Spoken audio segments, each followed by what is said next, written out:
नमस्कार, मैं नेहा द्विवेदी वाराणसी से। आप देख रहे हैं द वॉइस इंडिया न्यूज़। आपको बता दें कि इस समय जो युद्ध चल रहा है ईरान और इजराइल के बीच, हमारे साथ जुड़े हुए हैं वरिष्ठ अधिवक्ता तनवीर अहमद सिद्दीकी जी।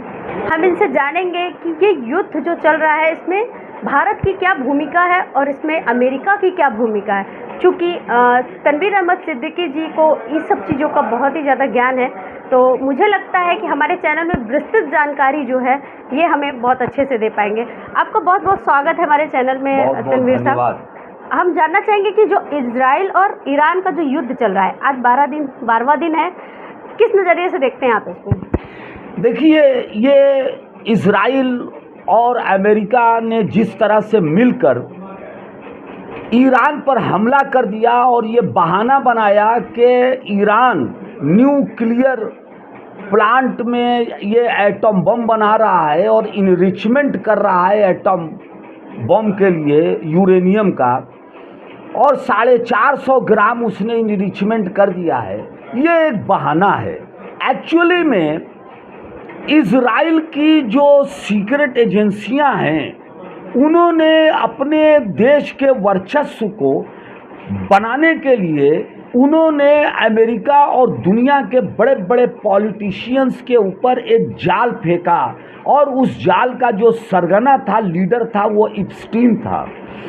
और इप्स्टीन के जरिए उसने बड़े बड़े जो डोनाल्ड ट्रंप से लेकर जो बिल गेट्स से लेकर बड़े बड़े ब्रिटेन के राजशाही परिवार के एंड्रू, जिसको अभी गिरफ्तार कर लिया गया है, और उसमें आपके हरदीप सिंह का भी नाम आ रहा है कि ये उससे मिले थे वाराणसी। आपको बता दें कि इसमें भारत के कई लोगों का नाम आया, यहाँ की तक कि मोदी का भी नाम जोड़ा गया है। नहीं, अब जो वो हरदीप सिंह का नाम आ रहा है, अब उनका नाम आ रहा है कि नहीं आ रहा है ये हमको नहीं मालूम उतनी जानकारी, मगर दुनिया के बड़े बड़े लोगों का नाम उसमें आ रहा है कि इन लोगों ने इप्स्टीन के आइसलैंड में जाकर वहाँ पर खुलेआम अय्याशी किया।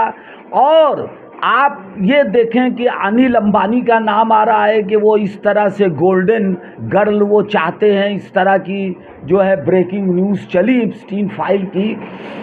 तो ये जो लोगों ने जिस तरह से छोटी छोटी बच्चियों के साथ अय्याशी किया और ट्रैफिकिंग किया, वीमेंस ट्रैफिकिंग किया, इसने पूरे दुनिया के अंदर ये जो अपने आप को सो कॉल्ड सिविलाइज्ड मानते हैं और ये अपने आप को सभ्य मानते हैं, ये वाइट कॉलर क्रिमिनल जो हैं, ये सफ़ेद पोश अपराधी, इनका चेहरा बेनकाब हो गया है। और उसमें बड़े बड़े कॉरपोरेट के लोग हैं, जिसमें अमेरिका के बिल क्लिंटन का भी नाम आ रहा है, बिल गेट्स का नाम आ रहा है। तो ये हस्तियां ने तो इनसे जनता का ध्यान हटाने के लिए ये डोनाल्ड ट्रंप और नेतन्याहू की जो टीम है, इसने ईरान को बहाना बनाया कि साहब ये एटम बम बना रहा है और 450 ग्राम ये इनरिच्ड यूरेनियम ये लेके कहीं इसने छिपा दिया है। तो वो 450 ग्राम यूरेनियम इतने बड़े ईरान में वो क्या गली गली जाके ढूंढेंगे? तो ये एक बहाना था, और उन्होंने ईरान पर हमला करके और कॉरपोरेट मीडिया के जरिए जो इप्स्टीन फाइल का सच जनता के सामने आ रहा था, और इनका जो चेहरा है बदनुमा, ये बदनुमा चेहरा दुनिया में जनता देख रही थी कि जो सुपर पावर बने हुए हैं ये कितने अय्याश निकृष्ट हैं, और ये कारपोरेट के लोग कितने अय्याश और निकृष्ट हैं। तो ये सामने आ रहा था, इसी से बचने के लिए ईरान पर हमला कर दिया गया है। आज 12वां दिन है और युद्ध अभी भी चल रहा है। इसमें आम पब्लिक भी उस समेटे में आ रही है, और कहा जाए तो भारत की क्या भूमिका है इसमें? देखिए, भारत हमेशा से जो है गुट निरपेक्ष रहा है, और भारत का ईरान से भी बहुत अच्छा संबंध है, भारत का रूस से भी है, अमेरिका से भी है, भारत इजराइल से भी है। तो भारत अपना हित देखता है। भारत की जो फॉरेन पॉलिसी है वो निर्गुट है, वो किसी एक गुट में नहीं है कि वो रशियन कैंप में पूरी तरह से रहे या अमेरिकन कैंप में पूरी तरह से रहे या चाइना की कैंप में पूरी तरह से रहे या ब्रिक्स के कैंप में पूरी तरह से रहे। ऐसा नहीं है। भारत का जहाँ हित होता है वहाँ भारत अपना हित देखता है। हित की बात कर रहे हैं तो लोगों का मानना है, कुछ पॉलिटिशियन का भी मानना है कि ट्रंप के हाथों बिक चुका है भारत। मतलब जो ट्रंप कह रहा है वही भारत कर रहा है। क्या ये किस नज़रिए से देखते हैं आप? ये बिल्कुल गलत है। भारत जो है कभी भी ट्रंप जैसे 1000 ट्रंप भी भारत को झुका नहीं सकते, न खरीद सकते हैं। भारत को नहीं झुका सकते सर, लेकिन जो बड़े पद पर बैठे हैं लोग, तो क्या माना जाए कि वो उनके इशारे पे चल रहे हैं? नहीं, बिल्कुल इशारे पर नहीं चल रहे हैं। भारत की अपनी स्वतंत्र विदेश नीति है और डोनाल्ड ट्रंप के कहने से इशारे पर नहीं चल रहे। भारत अपना हित देख रहा है। भारत दुनिया की सबसे बड़ी अर्थव्यवस्था बनने जा रहा है। और एक बात यहाँ आपसे मैं कह दूँ, जो आप कहना चाह रही हैं या चाहती हैं, कि अभी जो है अमेरिका के एक हाई लेवल फॉरेन सेक्रेटरी जो उनके वाणिज्य के हैं, उन्होंने भारत में रहकर एक बयान दिया है और बड़ा ख़तरनाक बयान दिया है कि अमेरिका ने चीन के साथ जो गलती किया है और चीन को जो रियायत दी है टैरिफ में, और उसके कारण चीन पूरे दुनिया के अंदर जो है उसने अपना माल बेचा और सस्ते दाम पर अपना माल बेचा, और आज चीन दुनिया की बड़ी आर्थिक शक्ति बन रहा है और वो अमेरिका को चुनौती दे रहा है, अमेरिका से प्रतिस्पर्धा कर रहा है। लिहाजा अब अमेरिका ऐसी गलती नहीं करेगा जो चीन के साथ किया। इसका मतलब कि अमेरिका ये चाहता है कि भारत आर्थिक रूप से कमज़ोर हो, भारत शक्तिशाली न हो और वो अमेरिका का प्रतिस्पर्धी न बने, जिस तरह से चीन अमेरिका का प्रतिस्पर्धी बना है। तो ये बहुत खतरनाक स्टेटमेंट अमेरिका का है। अमेरिका भारत को आर्थिक रूप से और शक्ति के रूप में कमज़ोर देखना चाहता है, ताकि भारत कभी भी अमेरिका के सामने, यूरोप के सामने चुनौती न बने। मगर भारत दुनिया की सबसे बड़ी शक्ति बनेगा और वो दुनिया की आर्थिक और सामरिक शक्ति बनने की ओर है, और डोनाल्ड ट्रंप या यूरोप के चाहने से कुछ नहीं होगा। भारत सतत विकास के रास्ते पर है, वो अमेरिका के चाहने से कुछ नहीं होगा। भारत में इस युद्ध का क्या असर देखने को मिलेगा सर?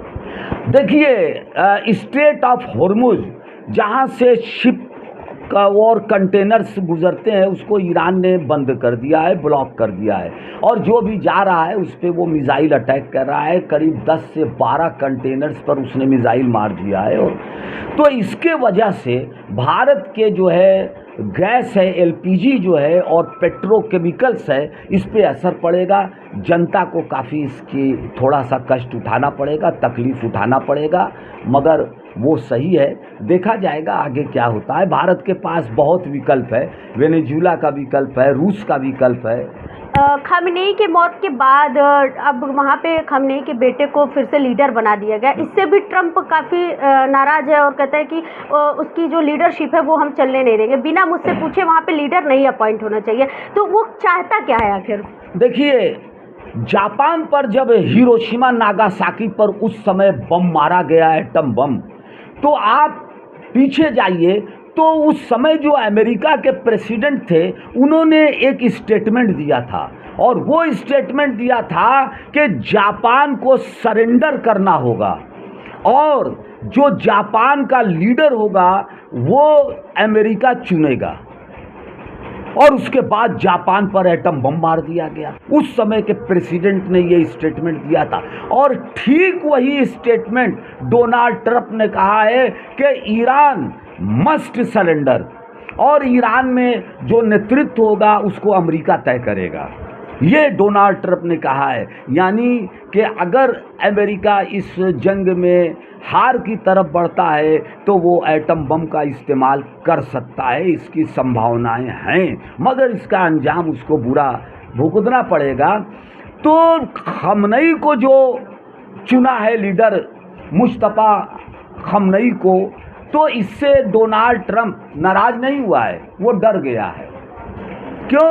कि ईरान की जो परंपरा है उस परंपरा के अनुसार वहाँ का जो लीडर चुना जाता है वो उसी को धार्मिक लीडर चुना जाता है जिसके परिवार के सबसे ज़्यादा लोग शहीद हुए हों, उन्हीं को धर्म की ध्वजा दी जाती है। तो मुज्तबा खमनई के परिवार के काफ़ी लोग इसमें शहीद हुए हैं, लिहाजा जिसको चुना चाहता है उसका हक है कि वो बदला ले। तो मुज्तबा खमनई ये जो लीडर हुए हैं इनको इसीलिए चुना गया है कि वो अमेरिका और इजराइल से बदला ले, क्योंकि इन लोगों ने उनके परिवार के लोगों की हत्या किया है। ईरान भी झुकने को तैयार नहीं है, लगातार अपने जो उनके पास है मिसाइल हो गई या जो भी परमाणु है उससे वो लगातार हमला कर रहा है।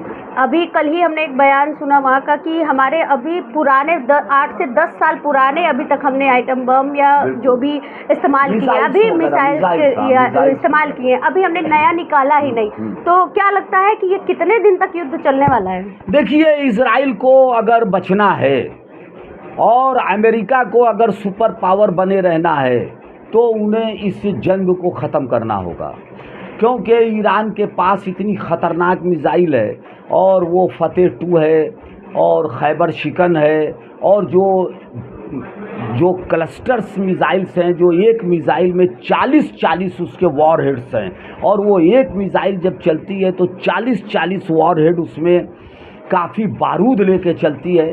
तो इजराइल एक छोटा सा मुल्क है, उसके भविष्य को ख़तरा है। इसलिए इजराइल, मैं नहीं समझता हूँ कि इजराइल या अमेरिका जो है वो ज़्यादा दिन तक ईरान से लड़ेगा। वो आज भी ब्रेकिंग न्यूज़ आई है कि डोनाल्ड ट्रंप ने कहा है कि हमारा जो मकसद था वो पूर्ण हो गया है और उन्होंने पुतिन को फ़ोन किया है, रूस के प्रेसिडेंट को, कि आप बीच में बातचीत करके इस जंग को मतलब रोकिए या जो भी है, और अमेरिका अब आगे जंग नहीं चाहता। और डोनाल्ड ट्रंप ने यह भी कहा है कि इजराइल के द्वारा जो तेहरान में पेट्रोल के जो कुएं पे पाइपलाइन पे जो बम मारा गया है उससे अमेरिका का कोई मतलब नहीं है, अमेरिका नहीं चाहता।